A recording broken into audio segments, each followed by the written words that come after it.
네, 저희 스튜디오로 전환이 됐습니다. 자, 지금부터는 실시간 Q&A 시간을 가져볼 건데요. 그 전에 먼저 우리 김연구 선생님 이야기, 학교 이야기, 그리고 뭐 간단하게 먼저 나눠보고 질문을 할 건데요. 먼저 김연구 선생님, 그 학부모님들께 간단히 인사 한번 해주시겠어요? 네, 안녕하세요. 저는 서울 충무초등학교에서 근무하고 있는 교사 김연구라고 합니다. 이렇게 만나 뵙게 돼서 반갑습니다. 네, 충무초등학교, 제가 듣기로는 굉장히 특별한 학교다라는 말을 들었었어요. 근데 어떤 학교길래 이 충무초등학교에 계신 우리 김연구 선생님께서 그 다문화 정책학교의 무슨 컨설팅이나 뭐 여러 가지 활동을 하고 계시는지가 궁금하거든요. 선생님, 학교가 어떤 곳인지 한번 소개 좀 해주시겠어요? 네. 제가 근무하고 있는 충무초등학교는요, 혹시 충무로역 들어보셨을까요? 네, 충무로역에 가까이에 있는 학교예요. 근데 사실 어떻게 보면 서울 도심지의 아주 한복판에 빌딩 숲 사이에 있는 아주 작은 학교이거든요. 전교생이 200명 정도 되는 아주 작은 학교인데 저희 학교에 다문화 학생들이 굉장히 많습니다. 또 다문화 학생들 중에서도 이제 다문화 학생들을 저희가 정책적으로 지원하기 위해서 이렇게 유형을 좀 나눠 놓긴 하는데 그 중에서도 저희는 이제 외국인 학생들의 비율이 아주 높은 학교예요. 그러다 보니까 학교에서 이전부터 자체적으로 여러 가지 다문화 교육을 활성화하고 지원하고 이러한 활동들을 많이 하게 돼서 그러한 그 경험 그리고 그러한 교육의 과정에 대해서 그 학부모님들께 안내를 드리려고 오늘 이 자리에 오게 되었습니다. 네, 그러면은 외국인 아이들이 학교에 많다고 하면 한 얼마 정도 많은 학교인가요? 그러니까 인원으로 하면 사실 뭐 남부교육지원청이나 이렇게 지역에 비해서 많은 인원은 아닌데 이제 저희가 말씀드렸던 것처럼 학교가 좀 작다 보니까 이제 비율적으로 조금 비율이 높다 이렇게 봐주시면 좋을 것 같고요. 그래서 한 200명 중에 저희가 그 다문화 학생들이 한 50명 정도 있거든요. 그렇다 보니까 학급에, 그러니까 모든 학급에 다문화 학생이 있는 것은 물론이고 또 학급마다 한 4명, 뭐 3, 4명 내외 학생들이 모두 교실에 있다 보니까 아무래도 교실 안에서도 또 학교 전체적으로 이렇게 다문화 학생들을 지원할 수 있는 여러 가지 방법에 대해서 좀 고민을 많이 하고 있는 편입니다. 네, 그 서울 속에 하나의 그 진짜 지구촌이 학교 안에 들어있네요. 왜냐면은 이렇게 쉬는 시간에 이렇게 걸어가도 4명을 만나도 그 중에 한 명은 외국인이고 막 그러니까 이제 자기도 모르게 자연스럽게 그 접촉들이 늘어가는 것들이 좀 뭐 그런 다문화 학생뿐만이 아니라 이제 다른 학생들에게도 굉장히 많은 그런 그 외연을 넓히는데 좀 도움이 될 것 같아요. 그러면 그 저희가 사전에 학부모님께서 그 질문들을 많이 주셨습니다. 그 질문들을 바탕으로 한번 오늘 실시간 Q&A 시간을 진행을 해볼 텐데요. 그 질문을 들으시면서 또 생긴 점 궁금한 점들 있으시면 또 채팅창에 남겨주시면 되겠습니다. 그럼 첫 번째 질문 가보도록 하겠습니다. 네, 김영구 선생님 온라인 수업 때 책상에 앉아서 들어라. 그러니까 수업을 들으라는 얘기겠죠? 잔소리를 하는데 침대에 걸터 앉아 핸드폰만 붙들고 앉아 있어서 너무 답답합니다. 집에서 온라인 수업을 어떻게 도와줘야 하나요? 네, 이런 질문이 지금 들어왔는데요. 굉장히 현실적인 질문인 것 같아요. 어떻게 해야 되나요? 일단은 2가지를 말씀드리고 싶어요. 첫 번째는 공간의 구분입니다. 그러니까 저희가 흔히 원격 학습이라고 하면 제일 많이 혼돈을 느끼시는 게 그냥 집에서 편안하게 학교에 가지 않고 수업을 듣는 거다 이렇게 생각을 하시는 경우가 많거든요. 그렇다 보니까 저도 이제 실시간으로 아이들을 아침에 만나다 보면 침대에서 막 자다 일어나서 부스스한 머리로 이렇게 들어오는 아이들이 꽤 있어요. 그래서 조금 그 공간의 구분이 필요할 것 같아요. 그러니까 우리 집 안에서 이 공간은 우리 집 안에 있는 교실, 그래서 아이가 일어나서 선생님을 만나기 전에 세수도 하고 옷도 깨끗하게 갈아입고 그 다음에 그 공간에 앉으면 비록 여기가 집이지만 내가 교실에 앉아있다라는 마음을 좀 가질 수 있게 그렇게 환경부터 조금 아이와 함께 바꿔주시는 게 제일 좋을 것 같고요. 그리고 2번째로는 부모님께서 좀 진짜 학습 그리고 가짜 학습에 대한 구분을 조금 해주시면 좋을 것 같아요. 원격 학습을 하게 되면서 가장 많이 좀 생긴 문제 중에 하나가 아이들이 계속 듣기만 하는 거거든요. 컴퓨터 앞에서 또는 교실에 가더라도 활동을 많이 할 수 없기 때문에 또는 영상으로 이렇게 계속해서 무언가를 듣고 보고 이렇게 받아들이는 활동을 주로 하게 되는데 이런 학습들은 사실 가짜 학습에 좀 가깝습니다. 이게 온전히 진짜 학습이 돼서 아이에게 도움이 되려면 그 보고 듣고 한 거에 대해서 다시 본인이 조금 이야기해보고 본인이 정리한 것을 표현해보고 이러한 기회가 좀 많이 있어야 되거든요. 그랬을 때 물론 이전에는 그게 학교에서 선생님들께서 많이 해주려고 했던 부분이라면 지금은 집에 있는 시간이 많다 보니까 부모님께서 그런 역할들을 좀 자녀에게 오늘은 어떤 것을 공부했니? 또는 뭐 오늘 배웠던 것 중에 궁금한 점은 없었니? 이러한 이야기들을 조금 자유롭게 나눠주시면 그게 아이에게도 여러 측면에서 좀 도움이 되지 않을까 싶습니다. 그런데요, 그 생각을 해보면, 저 같은 경우도 어렸을 때 저희 집은 이제 딸이 셋이어가지고, 한 방에 저희가 맞아요. 이렇게 셋이 있었거든요. 그리고 책상도 같이 썼어요.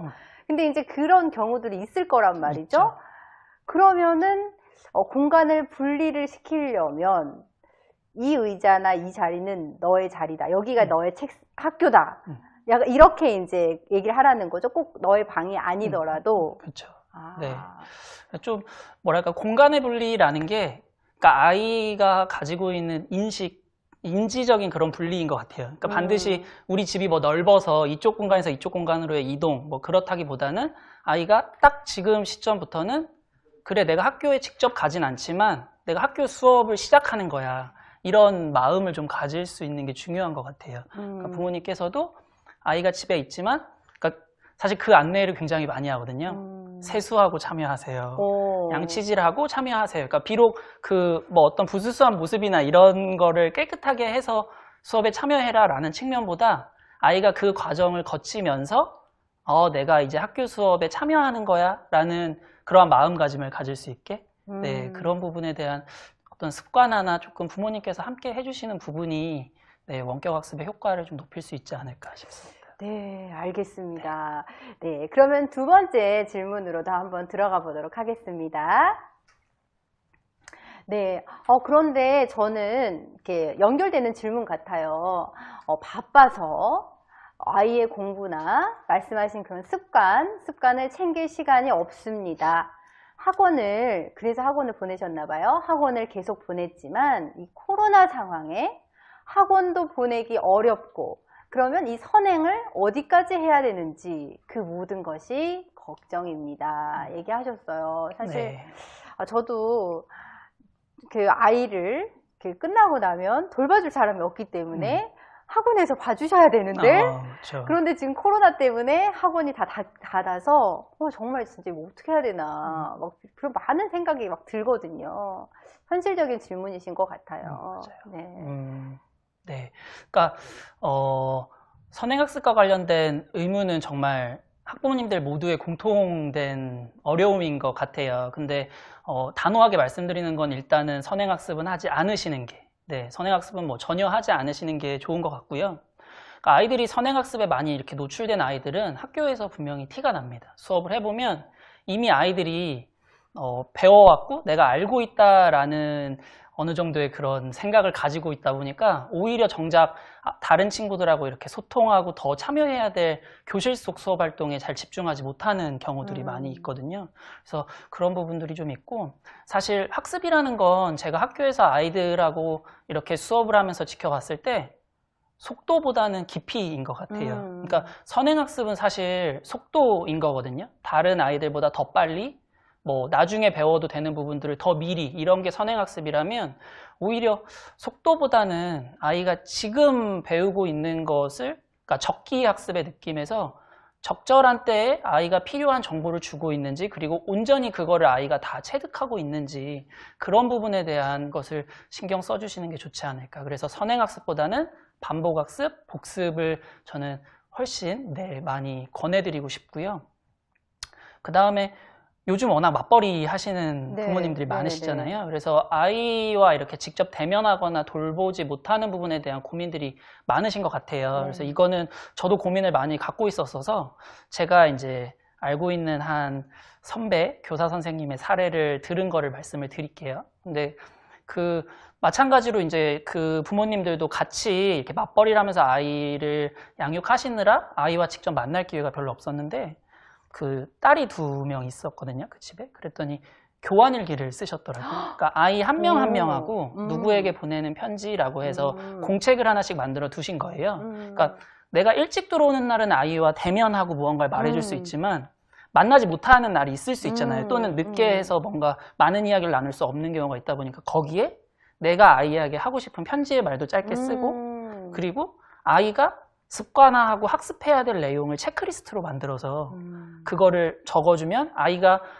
부모님이 없더라도 그걸 보면서 스스로 체크하면서 해야 될 일을 하고 그 밑에 또 편지를 쓰고 이렇게 하더라고요. 저는 그걸 보면서 부모님들이 바쁘실 수 있어요. 근데 바쁘다고 해서 아이한테 너 스스로 해봐 이것보다는 내가 바빠도 어떠한 방법으로든 너와 함께 하고 있다. 그리고 계속 이렇게 챙겨주고 관심을 가져주실 수 있는 방법을 꼭 대면이 아니어도 좀 찾아보시면 네, 좋은 방법들이 또 있지 않을까 싶습니다. 그거 얘기하시니까 저 어렸을 때 저희 어머니께서 그 도시락에 계란 밑에 꼭 하트, 그발 하트 이런 거 있고 그 뭔가를 이렇게 열어보면 그 아주 짧은 메모, 쪽지 이런 거 있을 때 뭔가 이렇게 보이지 않는데 여전히 나를 지켜보고 있는 것 같은 그런 느낌이 들더라고요. 근데 약간 그런 식의 연결감, 네, 사실 지금 이 코로나 시기에는 선생님하고도 그런 연결감이 굉장히 필요하고 친구들하고도의 연결감이 필요하기 때문에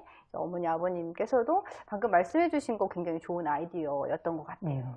네, 그러면 3번째 질문도 가보도록 하겠습니다. 네. 저희 아이는 말투와 자신감 부족 때문에 친구들에게 다가가는 것을 두려워합니다. 근데 선생님이 질문하실 때는 답도 잘하고 아는 것도 많아 보이는데 친구들 사이에서는 공감을 잘 못하는 것 같아서 걱정입니다. 얘기하셨어요. 네. 그러니까 아이가 가진 어눌한 말투나 자신감 부족 때문에 친구 관계에서 어려움을 겪는 거는 다문화 학생들이 보이는 아주 공통적인 어려움인 것 같아요. 그랬을 때 너무 그거를 빠른 시일 안에 어떻게 해결을 해주려고 오히려 하다 보면 아이들이 더 힘들어하는 경우가 많거든요. 그래서 조금 천천히 이렇게 아이가 가진 그 외의 강점을 보여줄 수 있게 한다거나 아니면은 더 언어적인 부분에 있어서 지원을 한다거나 이렇게 차근차근 지원을 해주시는 부분이 좋을 것 같고요. 단기간에 어떻게 좀 지원을 해줄 수 있는 부분은 제가 교실에서 아이들을 만났을 때는 그 자녀가 한 번에 대하는 학생들의 인원을 좀 줄여주는 게 좋은 것 같아요. 그러니까 너무 대집단 속에, 그러니까 아이들이 요즘 이렇게 같이 뭉쳐서 놀거나 이렇게 여러 명이 어울리는 경우가 많거든요. 근데 그런 순간에 다문화 학생이 있다 보면 오히려 더 이렇게 본인을 드러내기보다는 뒤로 숨어서 이렇게 아이들을 지켜보거나 방관하는 모습을 많이 보여서 기회가 된다면 조금 1대1 또는 아이가 1대 소수의 관계 속에 좀 많이 있을 수 있게 차근차근 그렇게 하다 보면 오히려 아이가 다수에 있을 때보다 조금 더 편안하게 또 친근감을 느끼고 이렇게 해서 그런 부분들이 조금씩 개선되지 않을까 싶습니다. 알겠습니다. 그러니까 결국에는 차근차근 한 명 한 명 이렇게 그 아이가 안전하다고 느낄 수 있는 그런 범위를 조금씩 확장할 수 있게 그래서 좀 부모님들이 도와주시면 좋을 것 같네요. 네, 그러면 또 다음 질문도 보도록 하겠습니다. 네, 그런데 이제 보니까 또 이제 고민이 있으세요. 저희 아이가 또래보다 체격이 작아서 아무래도 이제 항상 성장하는 시기다 보니까 차이가 나겠죠. 친구들이 자주 놀려서 스트레스가 많습니다. 스트레스를 어떻게 푸는 게 좋을까요? 그리고 친구 관계를 도와줄 수 있는 방법이 있을까요? 얘기하셨어요. 네. 스트레스에는 역시 운동이죠. 초등학생들 봤을 때 중학년이잖아요. 3, 4학년 이후에 신체나 아니면 힘의 차이? 대해서 아이들이 스트레스를 받거나 어떤 그런 것들을 표현하는 경우가 굉장히 많이 생깁니다. 근데 그랬을 때 부모님들께 권해드리고 싶은 제1 방법은 운동이에요. 그러니까 어떤 꼭 스트레스를 해소하기 위해서 운동이다라기보다는 제가 학교에서 여러 아이들을 이렇게 접하다 보면 체격하고 운동 능력이 꼭 비례하지는 않거든요. 그렇죠. 오히려 초등학교에서는 작은 아이들이 더 순발력이 좋기 때문에 더 다부지게 어떤 신체 활동이나 이런 거를 잘하는 경우들을 많이 볼 수 있어요. 네. 근데 그 초등학교 또래 아이들의 시선에서는 체격보다 어떤 운동 능력이 우수한 아이는 늘 선망의 대상이 되거든요. 그랬을 때 그러니까 부모님들께서 체격은 내가 어떤 노력으로 우리 자녀에게 당장 지원해주기 좀 어려운 부분이 있다면 아이에게 조금 아이가 신체적인 능력 그리고 운동 이러한 것들을 조금 잘해서 그러니까 체격이 좀 작고 왜소한데 약하고 운동도 잘 못하고 이러한 것보다는 조금 작지만 다부진 아이의 느낌을 다른 친구들에게 줄 수 있게끔 그런 지원들을 좀 해주시면 좋을 것 같고요. 대표적으로 그 집에서, 근데 요즘 코로나 때문에 운동을 어디를 맞아요. 가기가 좀 어렵잖아요. 그러면은 이제 실내에서 할 수 있으면서 사실 학교에 갔으면 내가 뭐 달리기를 잘해 하면은 뭐 트랙을 돌면서 보여줄 수 있을 텐데, 이어 달리기 막 하면서. 근데 지금은 그럴 수 있는 상황이 아니잖아요. 그러면 뭐 실내에서 그 뭔가 다부진 것도 뭐 이렇게 할 수 있으면서 뭐 할 만한 그런 운동 같은 게 있을까요?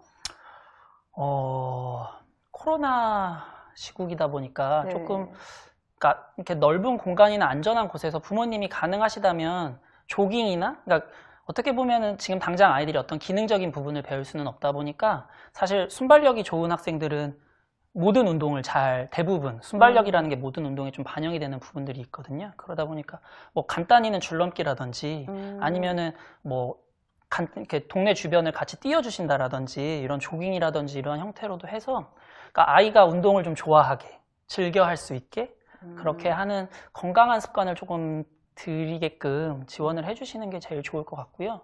그 체격이 왜소한 부분에서 어떻게 이렇게 스트레스를 푸는 부분과 관련했을 때 제일 주의해야 될 점 한 가지만 말씀을 드리면 체격이 왜소한 아이들이 본인이 몸이 좀 약하고 그 다음에 몸집이 작고 하다 보니까 그거에 반대급부로 강해 보이기 위해서 좀 거친 언어나 이렇게 폭력적인 행동을 하는 경우들이 많이 있어요. 왜냐하면 너희가 보는 것만큼 약하지 않다 이런 부분들을 좀 어떻게 보면 그렇죠. 그렇게 하는 부분들이 있거든요. 근데 그거는 어떻게 봤을 때 그 질문 올려주신 부모님께서 제일 걱정하는 부분이지 않을까. 그래서 그렇게 했을 때 아이가 가진 사실 그 중학년 아이들의 에너지가 제일 넘칠 때거든요. 그런 것들을 좀 건강하게 운동이나 이렇게 건강한 방법으로 부모님과 같이 이렇게 표출할 수 있는 방법을 좀 찾아주시면 도움이 많이 될 것 같습니다. 네, 그래서 그 부모님과 같이 하면서 습관도 만들고 민첩성도 기르고 굉장히 좋겠네요. 일석삼조가 되겠어요. 그죠? 네, 그러면 이제 마지막 질문이 될 것 같은데요. 네, 마지막 질문 보겠습니다.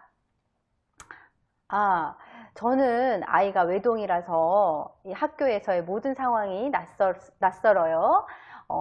3학년이 중요하다고 하셨는데 1학년부터 6학년까지 뭔가 부모가 알아두어야 될 아이들의 특징이 있다면 간단히 알려주세요 하셨어요. 근데 이게 간단히 말할 수 있는 건 아니잖아요. 네.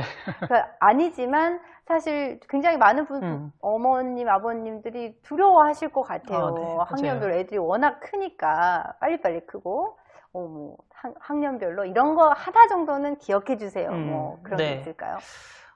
일단 모든 학년을 다 나눠서 말씀드리기에는 시간이 부족할 그렇죠, 것 같고요. 그렇죠. 보통 초등학교에서 말하는 저중고로 조금 나눠서 간단하게만 말씀을 드리면 저학년의 경우에는 저희가 흔히 구체적 조작기라고 하거든요. 그러니까 아이들이 머릿속으로 뭘 하기에는 좀 어려운 시기예요. 그러니까 우리 아이한테 손에 쥐어주셔야 돼요. 그러니까 우리 아이한테 뭘 가르치고 싶다라고 하시면 그 아이가 직접 보게, 직접 먹어보게, 직접 만져보게, 직접 가서 뛰어보게. 네, 모든 것들을 아이 눈앞에 직접 보여주시면서 아이가 본인이 하는 직접 경험에서 배울 수 있게 해주시는 게 제일 좋을 것 같고요. 네. 그리고 또 하나의 이제 저학년군의 특징은 아이들이 아직은 좀 개인적인 거죠. 교실에서 있다 보면 1학년 아이들이 제일 어려워하는 게 기다리고 다른 친구 말 들어주고 이거 굉장히 어려워하거든요. 그래서 모든 아이들이 그렇게 기다리는 게 힘들군요. 그렇죠. 네. 그래서 그런 습관에 대해서 조금 아이와 자주 이야기하고 네, 그런 습관이 들일 수 있게 기다려주고 다른 사람이 말할 때 들어주고 이러한 습관들이 좀 들 수 있게 해주시면 굉장히 좋을 것 같고요. 3, 4학년 같은 경우에는 굉장히 급격하게 성장하는 시기예요. 모든 면에서 아이가. 그러니까 그랬을 때 앞에서도 학습적인 부분을 말씀해 드렸지만 국어나 수학을 특히나 저희가 도구교과라고 하거든요. 그러니까 자체적으로 배우는 내용도 중요하지만 그게 도구가 돼서 다른 학습에 이제 힘이 되는 그런 교과가 흔히 이제 국어랑 수학인데 이제 3, 4학년 아이들 같은 경우에는 그런 부분에 있어서 당장 그 시기에 아이에게 무언가를 직접적으로 해준다기보단 준비의 과정이라고 생각을 하시고 좀 네, 그러한 준비 과정을 충분히 지원해 주시는 게 네, 중요하지 않을까 싶고요. 5, 6학년인 고학년 시기가 되면 1, 2학년과 비교했을 때는 이제 형식적 조작기에 속하죠. 이 아이들은 머릿속에서 너무나 많은 거를 할 수 있는 아이들이에요. 그래서 그 아이들에게는 뭐 꼭 사실 부모님이 그 시기가 되면 데리고 다니려고 해도 안 간다고 하더라고요. 제가 듣기에. 이 아이에게 직접 뭘 주시려고 하시기보다 간접 경험도 충분한 것 같아요. 좋은 책, 좋은 영상 컨텐츠 이런 것들을 많이 아이들에게 제공해 주셔서 우리 아이가 머릿속에서 많은 것들을 생각하고 느낄 수 있게 해주시면 좋을 것 같고요. 마지막으로는 5, 6학년 아이들 같은 경우에는 논리적 판단을 할 수 있는 시기거든요. 제가 이제 6학년 부장을 이전 학교에서 이제 오래 하다가 이렇게 학교를 옮기게 됐는데 부모님들께서 와서 제일 많이 하시는 말씀이 자녀하고 부딪히시는 경우가 많이 있어요. 근데 그걸 보면 아이들이 화를 내거나 부모님께 말을 하는 부분이 모두 동일해요. 뭐냐면 논리적이지 않다는 거죠. 그러니까 5, 6학년 학부모님들 같은 경우에는 자녀에게 이전처럼 무언가를 약간 강요하듯이 이렇게 지시하시거나 하시기보다는 아이에게 논리적으로 설명해 주시고 아이가 논리적으로 이해한 후에 무언가를 할 수 있게 그러한 기회 같은 것들을 조금 네, 아이와 이렇게 호흡을 맞춰가시면 서로 상처받지 않으면서 네, 건강한 관계가 네, 유지되지 않을까 싶습니다. 네, 오늘 우리 김영구 선생님께서 많은 이야기 해주셨는데요. 이제 시간 관계상 여기서 마무리하도록 하고요. 저희 지금 하고 있는 그 연수는 언제든지 다시 보기가 가능합니다. 그래서 어머니, 아버님께서 다시 보기를 하시고 저희가 그 설문지를 보내드릴 거예요. 그래서 이번 연수를 들으시고 내년도에는 이런 것들을 조금 더 구체적으로 명확하게 이런 분야를 연수를 해줬으면 좋겠다 하는 부분들을 설문지에 작성하셔가지고 저희에게 보내주시면 그걸 반영하여 또 연수를 기획해 보도록 하겠습니다. 초등학교 학교 생활 들어주셔서 정말 감사합니다.